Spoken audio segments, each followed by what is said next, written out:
ॐ अज्ञानतिमिरान्धस्य ज्ञानाञ्जनशलाकया चक्षुरुन्मिलितं येन तस्मै श्रीगुरवे नमः। वन्देऽहं श्रीगुरो श्रीयुत्पदकमलं श्रीगुरून् वैष्णवांश्च श्रीरूपं साग्रजातं सहगण रघुनाथान्वितं तं सजीवम् साद्वैतं सावधूतं परिजनसहितं कृष्ण चैतन्यदेवं श्रीराधा कृष्णपादान् सहगण ललिता श्रीविशाखान्वितांश्च तमादिदेवं करुणानिधानं तमालवर्णं सुहितावतारम् अपार संसार समुद्र सेतुं भजामहे भागवत स्वरूपम्। हे देव हे दैत हे भुवनैक बंधो, हे कृष्ण हे चपल हे करुणैक सिंधो, हे नाथ हे रमण हे नयनाभिराम, हा हा कदानुभवितासि पदं दृशोर्मे। श्री कृष्ण चैतन्य प्रभो नित्यानंद, श्री अद्वैत गदाधर शिवसदी गौरभक्त वृंद। हरे कृष्ण कृष्ण कृष्ण हरे हरे, हरे राम राम राम हरे हरे। हरे कृष्णा। सर्वप्रथम मैं अपने गुरुपाद पद्म ओम विष्णुपाद अष्टोत्तर शत श्री श्रीमद् भक्तिवेदांत माधव गोस्वामी महाराज के चरण कमलों में अनंत कोटि दंडवत प्रणाम ज्ञापन करता हूँ। हम लोग श्रीमद् भागवत पुराण में छठे स्कंध में हमारा जो प्रकरण है दैत्य पोषण प्रकरण, किस प्रकार भगवान दैत्यों के ऊपर भी कृपा करते हैं, उसका श्रवण कर रहे हैं। उसमें हमारा 18वां अध्याय जो भी चल रहा है, जिसमें अदिति और दिति इन दोनों की संतानों की कथा है और मरुद गणों की उत्पत्ति का विवरण है। तो यहाँ पर जो दिति हैं कश्यप ऋषि की पत्नी, तो उनके जब 2 पुत्रों का वध करवा दिया इंद्र ने भगवान से, हिरण्यकशिपु और हिरण्याक्ष, तो उनको बड़ा क्रोध आया और उन्हें सोचा कि मैं जो है इंद्र को मरवा देती हूँ, किसी भी प्रकार से कोई ऐसा उपाय करना चाहिए, इस प्रकार का मेरे पुत्र उत्पन्न हो जो इंद्र को मारे, उसको घमंड को चूर चूर कर दे। तो कश्यप ऋषि जो उनके पति हैं बड़ी सुंदर रूप से उनकी सेवा करती हैं। कश्यप ऋषि जो है उनकी सेवा से बहुत प्रसन्न हो जाते हैं और कहते हैं कि तुम वर मांगो।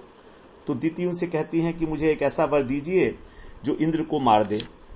अब इंद्र भी भगवान कश्यप के जो हैं वो पुत्र हैं, तो बड़े धर्म संकट पे बन गए कि देखो कितना बड़ा धर्म का जो है मेरे सामने विषय उपस्थित हो गया, मैं किस प्रकार स्त्री रूपणी माया के द्वारा मोह लिया गया, तो निश्चित रूप से मुझे नरक जाना पड़ेगा। इसमें स्त्री का कोई दोष नहीं है, मेरा ही दोष है, मेरी इंद्रियों का दोष है। मुझे धिक्कार है कि मैं अपने स्वार्थ और परमार्थ को समझ नहीं सका। स्त्रियां तो होती इस प्रकार की हैं, उनकी सुंदर वाणी, उनका सुंदर मुख जो है आकर्षण करता है ऐसा, लेकिन हृदय उनका ऐसा होता है जैसे पैनी धार हो छुरे की।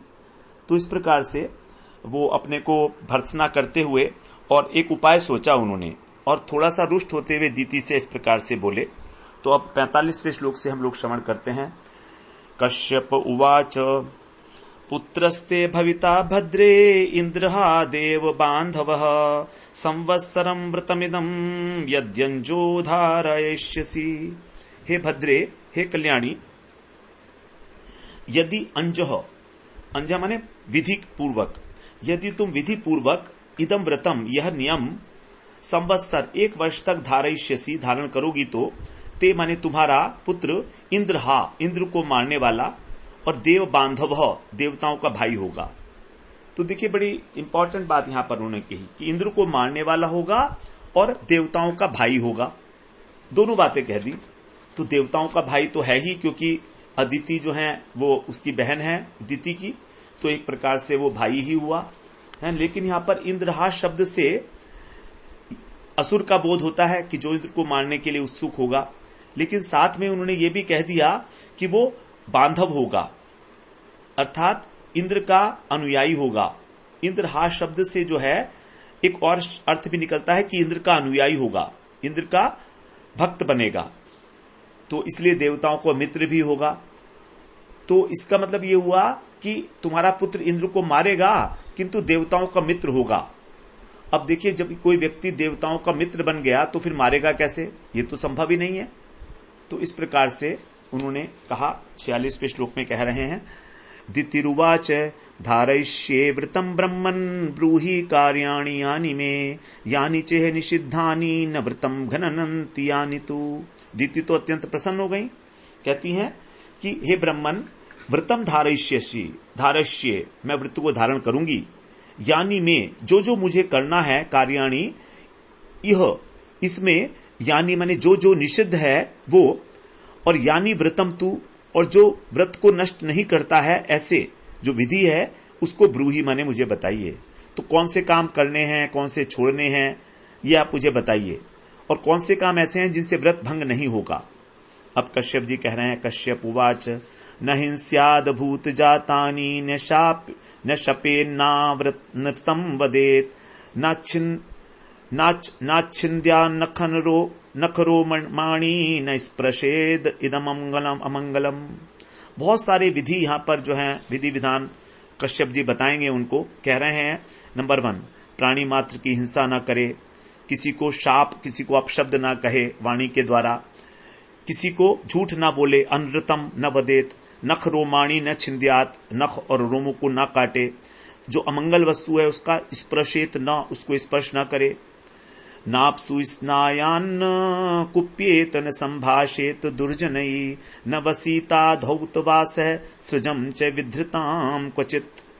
जल में घुसकर स्नान न करे, क्रोध न करे, दुर्जन लोगों से बोलने ना, अधौतवात बिना धोया हुआ वस्त्र न पहने, क्वचित विधृताम सृज है, और किसी की पहनी हुई माला को दोबारा से धारण ना करे, जो किसी की पहनी हुई माला है। ये सारे वैष्णव सदाचार हैं जो उनको सिखा रहे हैं। तो कश्यप जी का इस प्रकार की भावना है कि यदि इनको वैष्णवी बना दिया जाएगा तो फिर इनका हृदय परिवर्तन हो जाएगा। इसी बहाने से, क्योंकि इच्छा पूर्ति के लिए उन्होंने 1 वर्ष का जो है प्रस्ताव इसीलिए रखा, तो अब स्त्री तो उनका अनुगामी बनना चाहती हैं, उनको इतना प्रबल आवेश है कि वो इंद्र को मारने के लिए सब कुछ तैयार है करने के लिए। तो सारी की सारी जो बातें बता रहे हैं कश्यप मुनि, उनको भक्त बनाने के लिए कही जा रही हैं, जिससे इंद्र की भी रक्षा हो और उनकी भी रक्षा हो। इस प्रकार से आगे कहते हैं 49वें श्लोक में, नोच्चिष्ठम चंडिकान्नम च सामिशम वृषलाहृतम भुंजीतो दक्यया दृष्टम पिबेत अंजलिना त्वपः, कि कभी किसी का झूठा भोजन ना खाए, उच्चिष्ट जो है उसको ना खाए, और अस्पृष्ट सलीला जल से आचमन किए बिना, झूठे मुख संध्यायाम नहीं, यहां पर तो वो है, अच्छा हाँ, चंडिका अन्नम जो देवी काली है उनका प्रसाद जो मांस युक्त है उसको ना खाए, वृषलम आहरतम जो शूद्र के द्वारा लाया गया है अथवा जो रजस्वली स्त्री के द्वारा दृष्टि पड़ गया है ऐसा ना खाए, और अंजलि से जल ना पिए। तो यहां पर देखिए, देवी काली के ऊपर मांस मछली युक्त भोजन चढ़ाया जाता है तो उसको मना कर दिया उन्होंने, क्योंकि वैष्णवों को कभी भी देवताओं के ऊपर चढ़ी हुई भोज्य सामग्री को ग्रहण करने की अनुमति नहीं दी जाती है। हमें केवल भगवान को ही निवेदित वस्तु को ग्रहण करना। इस प्रकार से 50वें श्लोक में बोलते हैं, नोच्चिष्ठा स्पृष्ट सलिला संध्यायाम मुक्त मूर्धजा अनर्चिता संयत वाकना संवीता बहिश्चरेत। कहते हैं झूठे मुख जो है जल से आचमन किए बिना संध्या के समय बाल खोलकर मुक्त मूर्धजा, और अनर्चिता बिना श्रृंगार किए, असंयत वाणी असंयत वाक अर्थात वाणी को संयम के बिना न रहे, असंवीता चादर के ओढ़े बिना न बहिचरेत बाहर न घूमे, अर्थात अपने सर के ऊपर हमेशा कुछ ना कुछ चादर ओढ़कर ही घर से बाहर निकलो, वैसे नहीं। आगे 51वें श्लोक में बोलते हैं, नाधौत प्रादापयता नाद्रपान्नो उदक्षिरा शयीत ना परांगनान्येन नग्नान च संध्ययो। यहां पर अब कह रहे हैं बिना पैर धोए, ना अधौत पादा प्रयता, बिना पैर धोए, अप्रयता अपवित्र अवस्था में, न आद्रपात न गीले पैर से, और न उदक्षिणा उत्तर की ओर सिर करके, न अपरांग पश्चिम की ओर सिर करके, न अन्यई और नग्नावस्था में दूसरों के साथ न सोए, न संध्ययो प्रातः काल और सायकाल में सोए नहीं, शयित माने सोए नहीं, किसी के साथ भी ना सोए और नग्नावस्था भी ना सोए और शयन सुबह और शाम ना सोए। ये सब जो है वैष्णवों के लक्षण हैं। सदाचार 52वें श्लोक में कहते हैं धौतवासा शुचिर नित्यम सर्व मंगल संयुता पूजयेत प्रातराशात राशात प्रागो विप्रांश्यमच्युतम। धुला हुआ वस्त्र पहने, धौतवासा नित्यम शुचि सदा पवित्र रहे, सर्व मंगल संयुक्ता सारे सौभाग्य के जो श्रृंगार हैं उसको धारण करे, प्रातराशात कलेव करने से पहले गाय को ब्राह्मण को और श्रियम अच्युतम लक्ष्मी और नारायण इन दोनों को पूजयत माने पूजा करे। प्रातःकाल भोजन करने से पहले, कलेवा करने से पहले इनकी पूजा करे। 53वें श्लोक में स्त्रियो वीरवतिश्चार्चेत स्रग गंध बलिमंडनई पतिम चार्च्योपतिष्ठेत ध्यायेत कोष्ठ गतम चतम। जो सौभाग्यवती स्त्रियां हैं उनकी भी स्रग गंध और बलि अर्थात माला, उनके द्वारा सुगंधित द्रव्य और उपहार, मंडनई अर्चित उनके आभूषण से पूजा करे, सुहागिनी स्त्रियों की पूजा करे और पति की भी पूजा करके उपतिष्ठित उसकी सेवा में लगी रहे, संलग्न रहे और ये भावना करे कि कोष्ठम गतम तम कोष्ठ गतम च, उसका जो तेज है वो मेरी कोख के अंदर स्थित है, पति का, इस प्रकार की भावना करे। अब 54वें श्लोक में कहते हैं सांवत्सरम पुंसवनम व्रतम एतत् विप्लुप्तम धारयिष्यसि चतुभ्यम शक्रहा भविता सुतः। हे यह पुंसवन व्रत जो है, चेत सांवत्सरम यदि वर्ष भर तक बिना त्रुटि के, अविप्लुतम बिना त्रुटि के तुम धारयिष्यसि माने धारण करोगी तो तुभ्यम तुम्हारे द्वारा शक्रहा इंद्र को मारने वाला सुतः भविता पुत्र उत्पन्न होगा। इस प्रकार से उनको बताया कि तुम्हारा जो है पुत्र उसको इंद्र को मारने वाला उत्पन्न हो जाएगा। आगे अब 55वें श्लोक में बोलते हैं वाणम इति अभिप्रेत्याथ दिति राजन महामनः काश्यपम गर्भमाधत्त व्रतम चांजो दधारसा।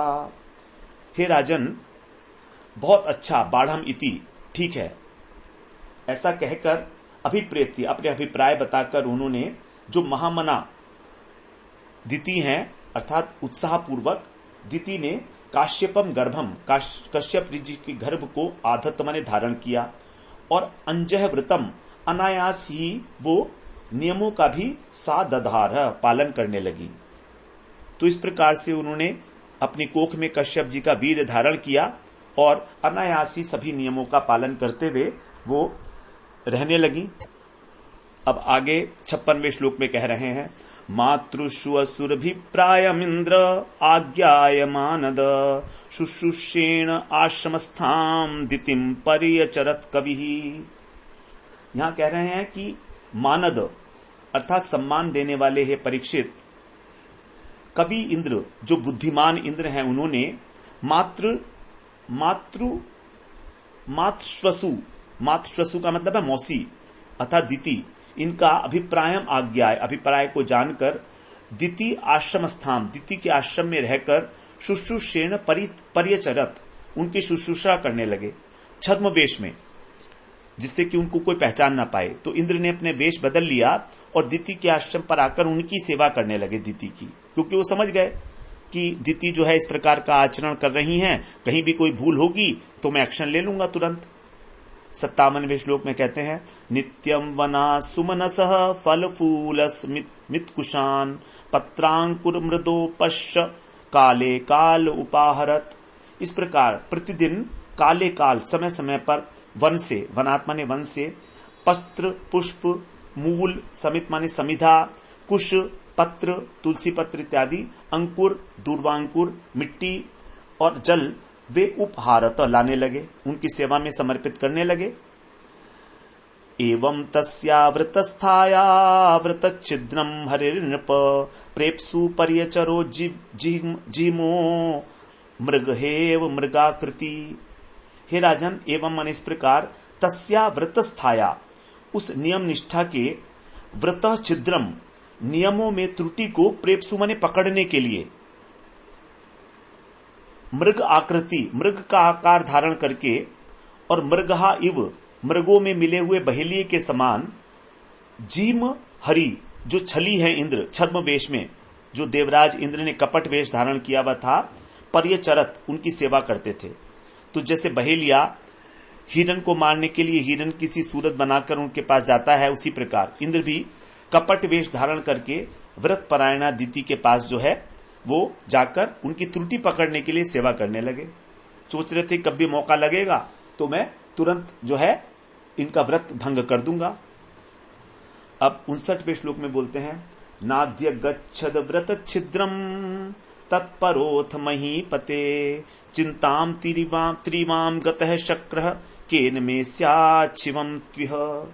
हे महीपते, हे राजन, ततः परम, ततः तत्परः, अर्थात तत्पर रहने पर भी, जब व्रत छिद्रम, उनके व्रत के अंदर किसी प्रकार की कोई त्रुटि को न अधिगच्छत, नहीं पकड़ सके इंद्र, तो अथ माने तब, शक्र माने इंद्र को, त्रिवाम चिंताम, बहुत चिंतित होने लगे। क्या कि यह में केन शिवम, यहां मैं किस उपाय से अपना कल्याण करूं। इंद्र को चिंता होने लगी कि मैं क्या उपाय करूं जिससे मेरा कल्याण हो, क्योंकि अगर इनके मेरे को मारने वाला पुत्र उत्पन्न हो गया तो बड़ी खराब पोजीशन हो जाएगी मेरी। तो 60वें श्लोक में बोलते हैं, एकदा सातु संध्यायाम उच्चिष्ठा वृतकर्षिता अस्पृष्टवार वार्य धौतांघ्री सुष्वाप विधि मोहिता। एक बार क्या हुआ, सामान्य वो दिति विधि मोहिता, दैववश मोहित होकर, भूलकर, व्रतकर्षिता, जो इतने कड़े नियम पालन कर रही थी उससे थोड़ी थकी हुई सी, संध्यायाम, संध्या के समय, उच्चिष्ठा, झूठे मुख, अस्पृष्टवारी, बिना कुल्ला किए, अधौत अंघ्री, बिना पैर धोए, सुष्वाप, सो गई। बहुत थक गई थी तो अचानक से उनको थोड़ी नींद आ गई, तो विधाता ने उनको मुंह में डाल दिया, क्योंकि भगवान तो जो है कृपा करना चाहते हैं इंद्र के ऊपर। तो इस प्रकार से वो बिना पैर धोए सो गई शाम के समय, जबकि सबके लिए मना किया था उन्होंने। अब 61वें श्लोक में बोलते हैं, लब्ध्वा तदंतरम शक्रो निद्रा प्रहत चेतसः दिते प्रविष्ट उदरम योगेशो योग मायया। तुरंत जो है अवसर मिल गया इंद्र को। तद अंतरम, ये अवसर जो था पाकर, लब्ध्वा माने पाकर, योगेश शक्र, जो योगेश्वर कृष्ण इंद्र हैं, उन्होंने योग माया, अपनी माया से, निद्रा से, जो अपहृत चेतस है, आक्रांत चित्त वाली दिति हैं, उनके उदर में, उदरम प्रविष्ट है, उदर में, पेट में प्रवेश कर गए इंद्र अपनी योग माया से। इंद्र के पास भी माया होती है, इंद्र तो सृष्टि का जो है वो सब कुछ शासन वगैरह देखते ही है ना, तो उनके पास तो सारी शक्तियां हैं ही। तो इस प्रकार से इंद्र ने जो है वहां पर अपनी माया से उनके पेट के अंदर प्रवेश कर लिया। अब आगे कहते हैं, तो क्योंकि जो योगी होते हैं उनके पास 8 प्रकार की सिद्धियां बताई गई है ना, अड़िमा, गरिमा, लघिमा। तो अड़िमा का मतलब है परमाणु से भी लघु बन जाना। तो इतना लघु होके जो है इंद्र उसमें प्रवेश कर गए, गर्भिणी दिति के गर्भ के अंदर, पेट के अंदर। अब 62वें श्लोक में बोलते हैं, चकर्त सप्तधा गर्भम व्रजेण कनक प्रभम रुदंतन सप्तधैकेकम मारोदित रीतितान पुनः। वहां जाकर उन्होंने क्या किया, बड़ा भयानक कार्य किया। कहते कनक प्रभम गर्भम, सोने के समान जो चमक रहा था गर्भ, उसकी ब्रजेण सप्तधा, अपने वज्र से 7 टुकड़ों के अंदर उसको चक्रत काट दिया। और रुदंतम, और जब वो गर्भ रोने लगा तब मां रोधी, मत रो, ऐसा कहकर, तान पुनः, उनको पुनः एकैकम, एक एक को, सप्तधा, 7 टुकड़े कर दिए। तो पहले उस गर्भ को उन्होंने 7 भागों में विभाजित किया। जब वो रोने लगे तो उन्होंने कहा रो मत, लेकिन फिर भी रोने लगे। तो उनको चुप कराने के लिए उन्होंने कहा ठीक है, प्रत्येक भाग के 7 भाग उन्होंने और कर दिए। इस प्रकार से जो पहले एक मरुत था उसके उन्होंने 7 भाग किए और फिर उसको 7 करके 49 भाग बना दिए। तो प्रत्येक एक ही शरीर के उन्होंने 49 खंड कर दिए। तो इस प्रकार से जब 49 खंड कर दिए तो विश्वनाथ चक्रवर्ती बताते हैं कि उनके अंदर 49 आत्माएं प्रवेश कर गईं। पहले उनके अंदर एक ही आत्मा थी, लेकिन जब खंड अलग अलग हो गए तो 49 जीवात्माएं बन गईं। जैसे वृक्ष होता है तो वृक्ष को जो है अगर उसके एक पार्ट को काटकर पर्वत पर लगा दिया जाए तो पृथक सत्ता बन जाती है उनकी, वो भी एक वृक्ष बन जाता है। उसी प्रकार से तो एक ही शरीर को कई अंगों में काटा गया, कई खंडों में काट दिया तो उसके अंदर नई जीवात्माएं बन गई। तो ये बड़ी आश्चर्यजनक बात है। पहले के लोग तो इस बात पर विश्वास नहीं करते थे, लेकिन आजकल जो है विज्ञान ने इतनी उन्नति कर ली है कि अब इसमें कोई आश्चर्य नहीं है, क्योंकि अब तो जो है वैज्ञानिकों ने इतनी उन्नति कर ली है कि वो संतानोत्पत्ति की क्रिया जो है परख नली के अंदर भी कर लेते हैं, टेस्ट ट्यूब बेबीज में। तो इस प्रकार से आजकल तो कोई आश्चर्य नहीं है इस बात का, वैज्ञानिक रूप से भी। अब आगे 63वें श्लोक में कह रहे हैं, ते तमुचु पाट्यमाना सर्वे प्रांजलयो नृप नो जिंघाससी किमिंद्र भ्रातरो मरुतस्तव। यहां पर कह रहे हैं, हे नृप, हे राजन, पाट्यमाना काटे जाते समय, ते सर्वे वे सब के सब, प्रांजलय हाथ जोड़कर, तम उचुहु उससे बोले, इंद्र से, क्योंकि इंद्र भी गर्भ के अंदर है ना अभी। तो जब इंद्र टुकड़े टुकड़े कर रहे थे तब सबने हाथ जोड़कर इंद्र से कहा कि इंद्र नह किम, हे इंद्र, नह माने हमें, किम माने तुम क्यों, जिंघाससी क्यों मार रहे हो, हमें क्यों मार रहे हो। तब भ्रातर है, हम तो तुम्हारे भाई हैं, हम मरुदगण हैं, तुम्हारे भाई हैं हम, हमें तुम क्यों मार रहे हो। तब 64वें श्लोक में कहते हैं, मां भैष्ट भ्रातरो मह्यम यूयम मित्यः कौशिकः अनन्य भावान पार्षदान आत्मनो मरुताम गणान। यहां पर अब कह रहे हैं जब कि अनन्य भावान, जो अनन्य प्रेमी है, ऐसे आत्मनः अपने उन सभी पार्षद माने पार्षदों से, कौशिक कहते हैं इंद्र को, इंद्र ने इति आहा इस प्रकार कहा कि मय्यम भ्रातरम, हे मेरे भाइयों, यूयम मां भैष्ट, तुम लोग डरो मत। यूयम माने तुम लोग, मां माने मत, भैष्ट माने डरो, तुम लोग डरो मत। अच्छी बात है, तुम कह रहे हो कि हम तुम्हारे भाई हैं, मरुदगण हैं, तो ठीक है। तो इस प्रकार से उन्होंने अपने जो होने वाले पार्षद थे, भावी अनन्य प्रेमी पार्षद, क्योंकि बाद में मरुदगण जो है इंद्र की सेवा में ही नियुक्त हो गए, तो उनसे इस प्रकार से कहा कि तुम डरो मत।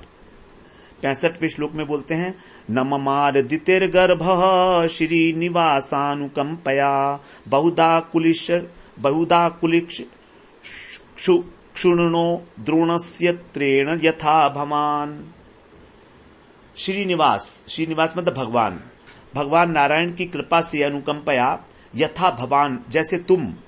यहां पर अब परीक्षित महाराज से कह रहे हैं सुखदेव जी कि जिस प्रकार भगवान की कृपा से तुम द्रोणी अस्त्रेण, द्रोणी कौन है, जो द्रोणाचार्य के पुत्र अश्वत्थामा है, उनके ब्रह्मास्त्र से नहीं मरे, उसी तरीके से कुलिशह माने वज्र के द्वारा, बहुधा क्षुण अनेक टुकड़ों में कटकर भी, दिति का गर्भ ममार न मरा नहीं।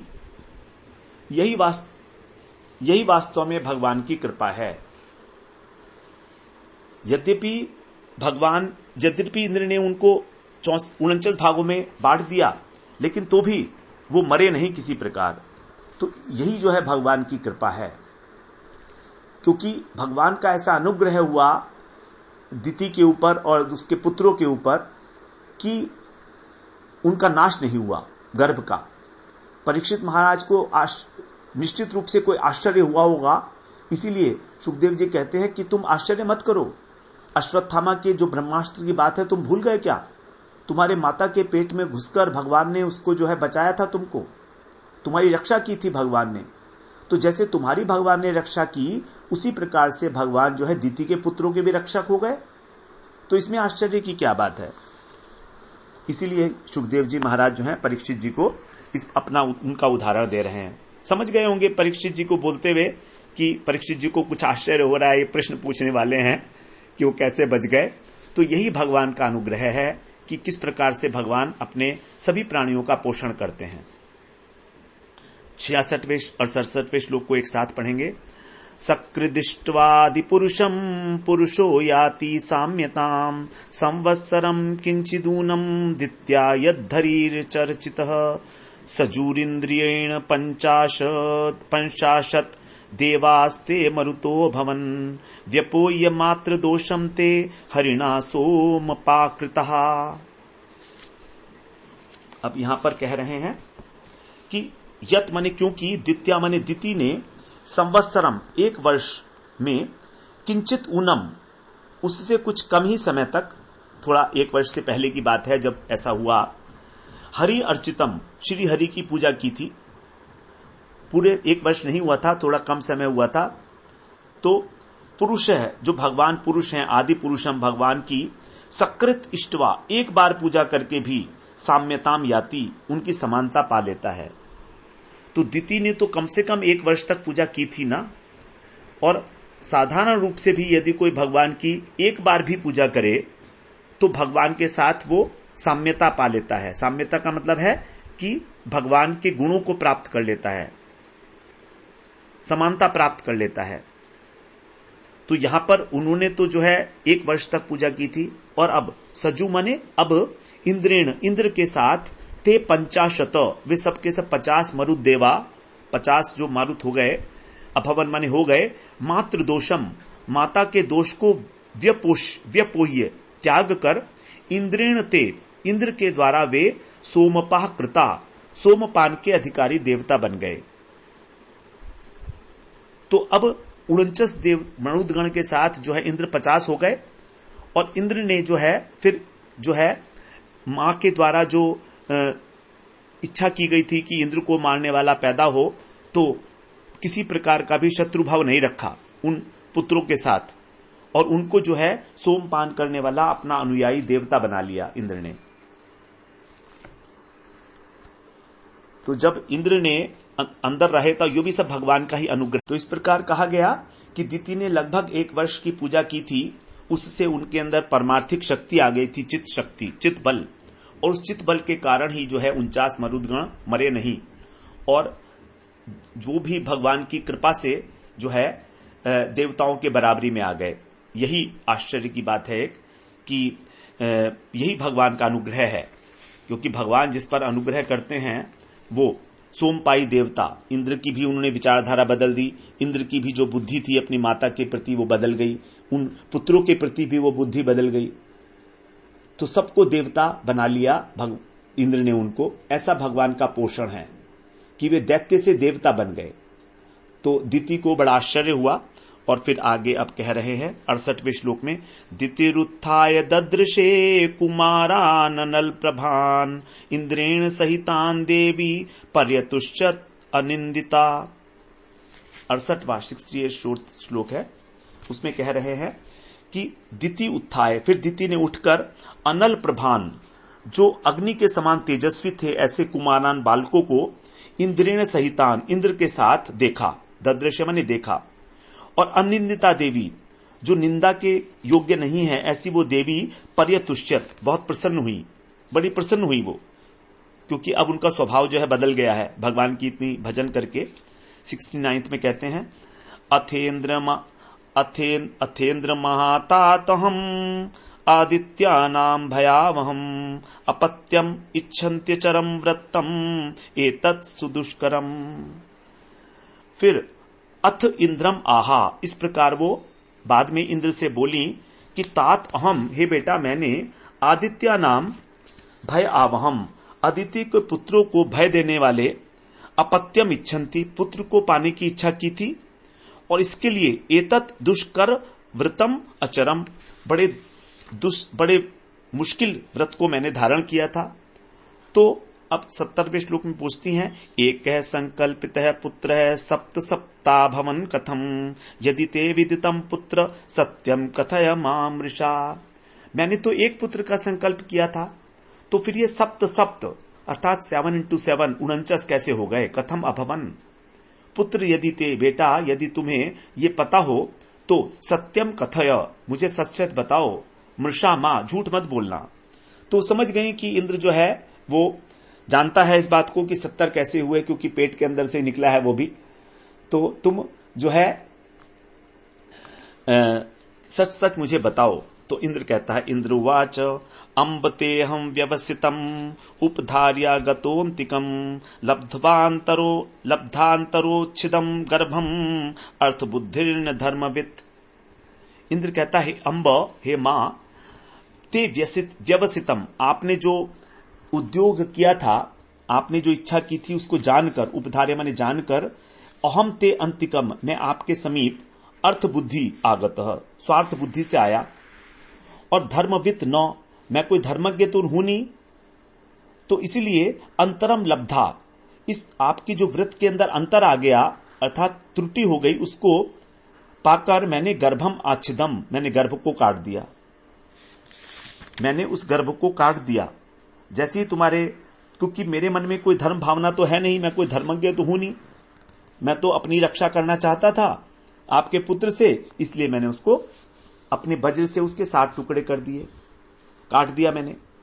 कृतो में सप्तदा गर्भम आसन सप्त कुमार कहा, ते पिचैकशो वृकणः सप्तधानापि मम्रिरे। इस प्रकार मैंने गर्भ को सप्तधा कृतः, 7 टुकड़ों में बांट दिया, तो क्या हुआ, सप्त कुमार कहा, 7 बालक हो गए। ते अपिच, उनको भी फिर एक एक को मैंने सप्तधा 7 टुकड़ों में, वृकणः अपि, काटे जाने पर भी न म्रमिरे, वो मरे नहीं। इस प्रकार वो 7 × 7 उड़नचस हो गए। तो यहां पर इंद्र जो है बिल्कुल सच्ची सच्ची बात जो है बता देते हैं और कहते हैं कि तुम मुझे जो है किसी प्रकार से जो है मुझे शाप मत दे देना कि मैंने इस प्रकार से आपके बच्चों को जो है काटने की कोशिश की, उनको मारने की कोशिश की। आप तो एक बेटा चाहती थी, हम 50 बन गए हैं, ये आपकी आराधना का ही फल है। तो इस प्रकार से अब 73वें श्लोक में बोलते हैं इंद्र, ततस्तत्परमाश्चर्यं वीक्ष्याध्यवसितं मया महापुरुष पूजाया सिद्धि काप्यनुषंगिनी। ततः, तब, परम आश्चर्यम, इस परम आश्चर्यजनक घटना को वीक्ष्य माने देखकर, मया अध्यवसितम, मैंने निश्चय किया कि ये क्यों हुआ होगा, महापुरुष पूजाया कापी, ये महापुरुष भगवान पुरुषोत्तम की ही पूजा का कोई, कापी माने कोई आनुषंगिणी सिद्धि, कोई आनुषंगिक फल है, ये भगवान की उपासना का ही कोई फल है कि इस प्रकार से मेरे मारने पर भी ये मरे नहीं। ये बड़ी आश्चर्यमय घटना थी, क्योंकि जहां पर भगवान की कृपा है वहां पर कुछ भी आश्चर्य नहीं है, और जो भगवान की सेवा में तत्पर है उसके लिए भगवान किस प्रकार से उसके पुत्रों का हनन कर सकते थे। तो ये जो उनके द्वारा नियमित रूप से भक्ति पूर्वक सेवा की गई, उसी का आनुषंगिक फल है ये कि पुत्र जो है वो मारने पर भी इंद्र के जीवित रहे। आगे कह रहे हैं 74वें श्लोक में, आराधनम भगवत इहमाना निराशिषः ये तु नेच्छन्त्यपि परम ते स्वार्थ कुशला स्मृतः। यहां पर कह रहे हैं कि निराशिष, जो बिना किसी आशीष मतलब कामना के निष्काम भाव से भगवत आराधनम, भगवान की आराधना, इह माना करते हुए जो लोग हैं वे परम पदम, परम अपि, परम पद भी न इच्छन्ति, नहीं चाहते, ते, वे कुशला स्वार्थ स्मृता, वे वास्तविक रूप से अपने स्वार्थ के प्रति निपुण हैं। तो जो लोग निष्काम भाव से भगवान की सेवा करते हैं वो दूसरे वस्तुओं की कोई इच्छा नहीं करते, मोक्ष की भी इच्छा नहीं करते, क्योंकि वे जानते हैं कि उनका स्वार्थ और परमार्थ क्या है। इंद्र को ये सारी बातें मालूम है, उनको मालूम है कि किस प्रकार से भगवान अपने भक्तों की जो है सभी प्रकार की इच्छाओं को पूरा करते हैं, इसलिए वो किसी प्रकार की कोई इच्छा ही नहीं करते।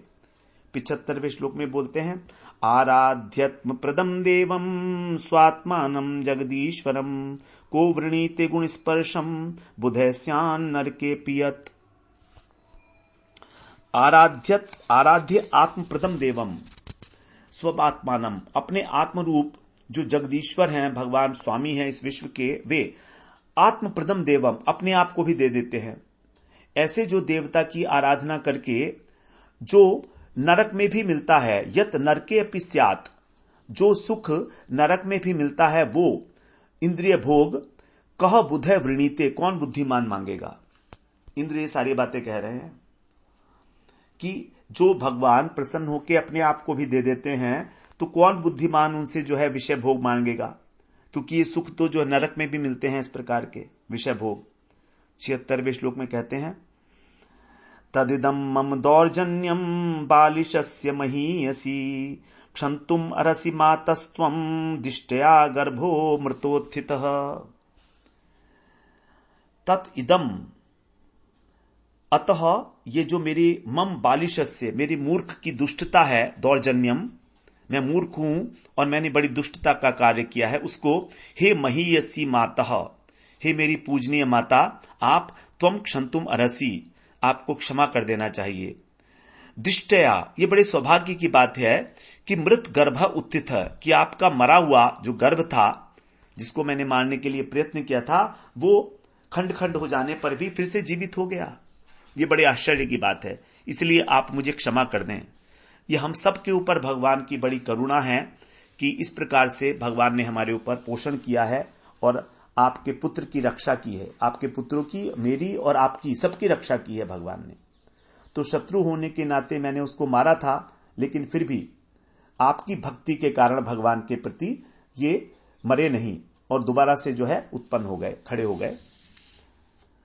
श्री शुक उवाच, शुकदेव जी कहते हैं, इंद्रस्तयाभ्यनुज्ञातः शुद्ध भावेन तुष्टया मरुद्भिः सैतां नत्वा जगाम त्रिदिवम प्रभुः।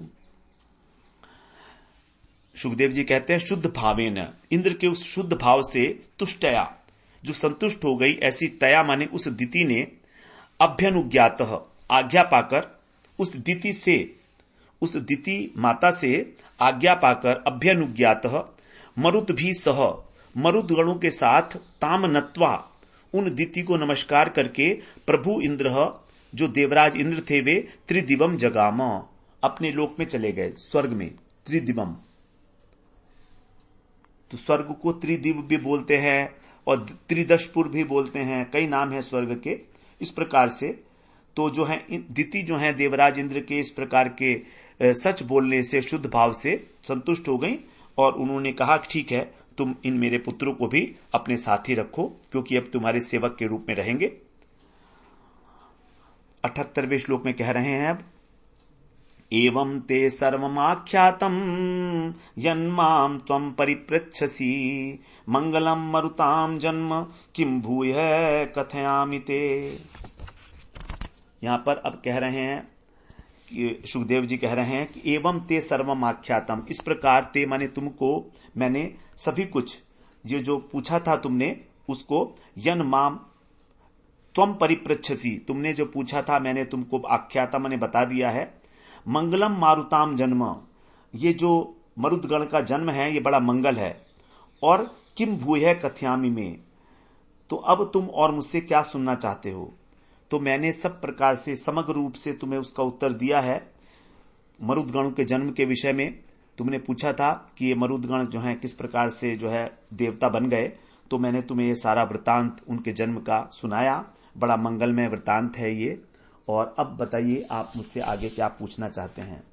तो अब आगे हम लोग अंतिम अध्याय में, इस स्कंध के अंतिम अध्याय में 19वें अध्याय में प्रवेश करेंगे, जहां पर अब प्रश्न पूछेंगे राजा इस पुंसवन व्रत के विषय में कि इसकी विधि क्या है। तो उस विधि को हम लोग अगले सत्र में फिर 19वें अध्याय में श्रवण करते हैं। वांछा कल्पतरुभ्यश्च कृपा सिंधुभ्य एव च पतितानां पावनेभ्यो वैष्णवेभ्यो नमो नमः।